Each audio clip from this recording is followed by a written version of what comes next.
This is going to be a video covering Learning Target 1B, Unit 1, which is being able to compare the spread, shape, and center of data.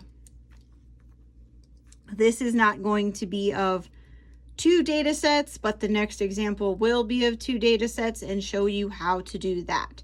This is just going to give us a deeper understanding of how to, based solely on our measures of center, decide which way the data is skewing, or if it is symmetrical. So the easiest way to do this, if you look at your notes that we took before we started,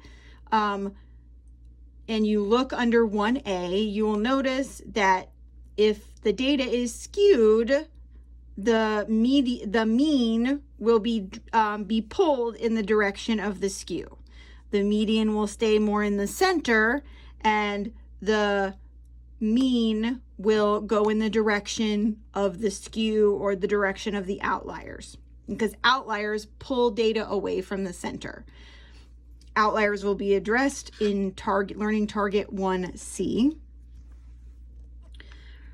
So here's what it asks us to do. Based solely on the mean and median given, we need to decide if the shape of the distribution and what measure of center and spread you would report. Okay, so first I'm going to show you how to tell if it's skewed or symmetrical, and then we will talk about which measures you should use to analyze that data. So what I like to do for this is I like to kind of see the number line representation of the mean and the median. So I'm going to put the median. This is the median. We'll say median is here at 100. We'll say this is the median. Now, obviously, the mean is 50. So if this is 100, 50 is obviously going to be on the lower side of 100. So that would mean our mean is out here somewhere. Now, the mean is to the left of the median, so I can kind of estimate that this data is kind of like this. Okay, it's kind of skewed to the left. So if I was trying to guess and make an educated guess at the shape of this, I could say almost certainly that this would be skewed left.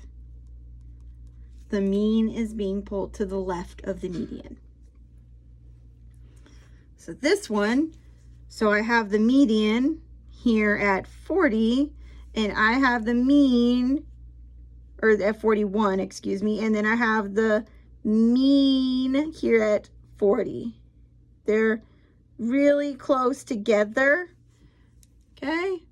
They're only one spread apart. They're almost the same. The closer the mean and median are to being the same, the closer the data is together, the more symmetric it is. So data is hardly ever 100% symmetric, but the closer these two numbers are together, the more symmetric like it is. So I would guess that this would be a symmetric type data, and most data that is symmetric like this with the mean and median is going to be in a bell shape. So I would say that this is going to be symmetrical and bell shaped, because they're very close together. Same thing here. So I have a median. This is 850. This is our median. Then I have the mean over here at 1,000, which is quite a ways away from the median. Remember, the median is not that affected by outliers or by skewed data because we're literally just counting into the center. The mean, because it averages every single data point, is highly affected by outliers or variability. The more spread the data is, the more inconsistent that the mean is going to be as a measurement. And that's important for the next thing we're going to answer. So you can see the means over here. I would guess that this data looks something like this and is obviously skewed to the right because we go in the direction of the tail. So if I had to guess this shape, I would say it is skewed right. Now we're not done. As I was saying, we were not done. I had a small storage issue, but I had continued to write something, so I will continue explaining things. So if your data is skewed in any way and is not mostly symmetrical, then you are going to use the median as your measure of center. Please make sure that you have the note sheets that I had you fill out at the beginning of this unit, because you will need to have that key that your measures of center are median and mean, and your measures of variability or spread are your mean or your standard deviation and your IQR. So if you are dealing with skewed data, you're going to use the median every time. Okay. If you use the median, then you automatically have to use your IQR or your interquartile range as your measure of spread or variability. Remember, spread and variability mean the same thing. The wider something is spread, the more variable, which is why we call it variability. The mean also has a matching measure of spread. Its matching measure of spread is the standard deviation. Remember how I said I was going to start not writing it out. So this is how you match it. If it's skewed, you're going to choose the median and the mean. If it is mostly symmetrical, you will choose the mean and the standard deviation. The mean and median are measures of center. The IQR and standard deviation are measures of spread or variability. Whenever we can, it should be noted that we do want data to be symmetrical, and we would prefer to use the mean and the standard deviation because it is the average of all the data, which we like. And that was how to start comparing data sets. This is a continuance of target 1B, which is comparing data using the appropriate measures based on the shape and of the data. And so we have two sets of data. I have a school A and a school B, and the situation, which is always important, is that Marshall surveyed the people in a school A and also in school B about how often they eat takeout each week. He did a histogram and he made a table with all the important data in it for us to analyze. This is nice because we don't have to find anything. We don't have to add everything up and divide to find the median. We don't have to make a box and whiskers plot because all the information has been provided for us. So this is really a convenient way to analyze data. First, you're going to look at these histograms. Both of them look rather skewed. If you notice that this data seems to be going this way, and this data has some very consistent data right here, but then there's this, what we will learn is likely an outlier over here. where someone is eating out 14 to 16 times a week. So that's twice a day. Goodness.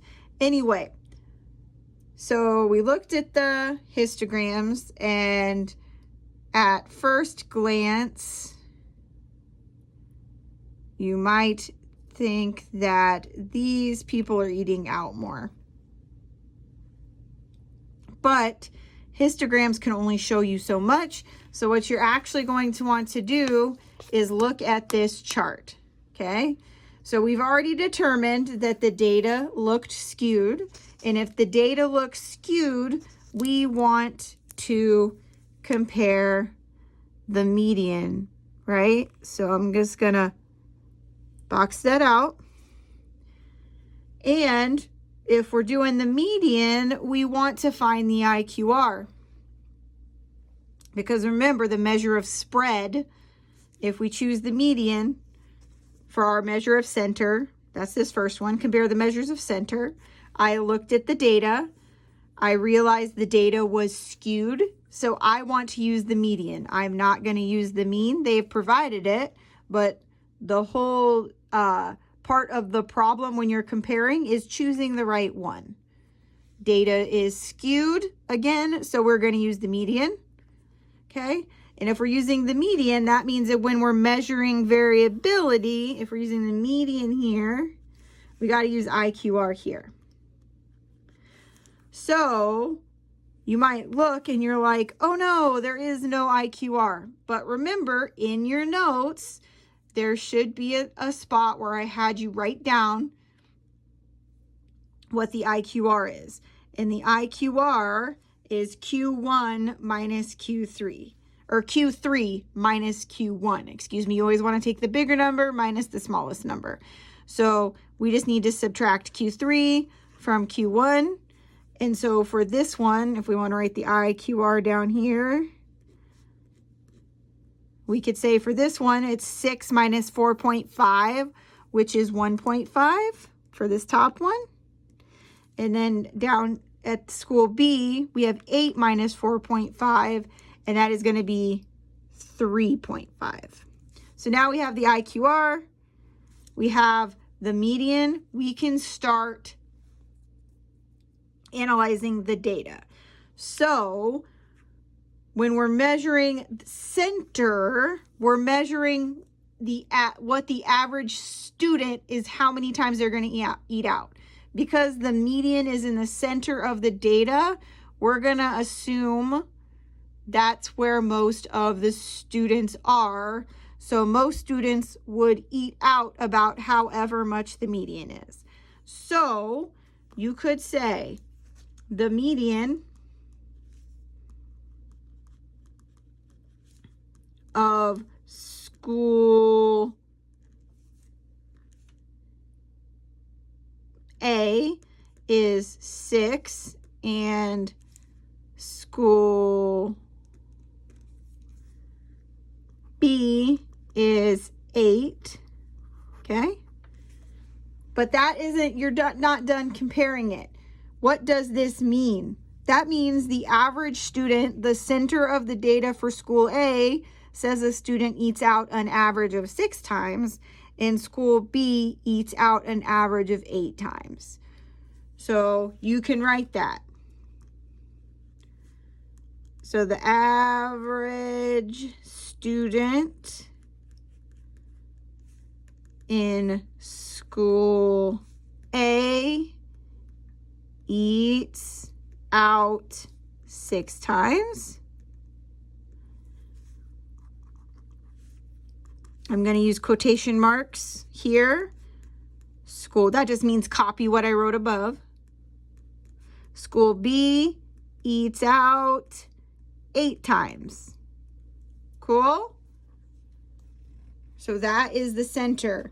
You've told me that by choosing it, that you chose the median. If you wanted, you could mention that the data was skewed and you're going to choose the median. So you would say the median of school A is 6 and school B is 8. The average student in school A eats out 6 times a week, and the average student in school B eats out 8 times a week. So then we want to measure the variability. So you could say, first you got to look at them. So here's the IQR. Remember, the bigger the IQR, the more variable, the less dependable the data is. So this IQR of 1.5 means that school A kids eat much closer to 6 than maybe school B kids eat closer to 8. How do you write that? Well, you want to first mention what the IQR is for each of them. So you would say IQR of school A is 1.5, of school B is 3.5. So school A is more consistent.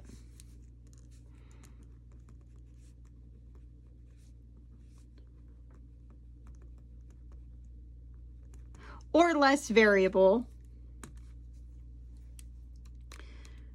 So if you want to answer this next question, which is part of comparing data, when it says which school has kids that eat fast food more often, honestly, as long as you can back this particular one up, it doesn't matter.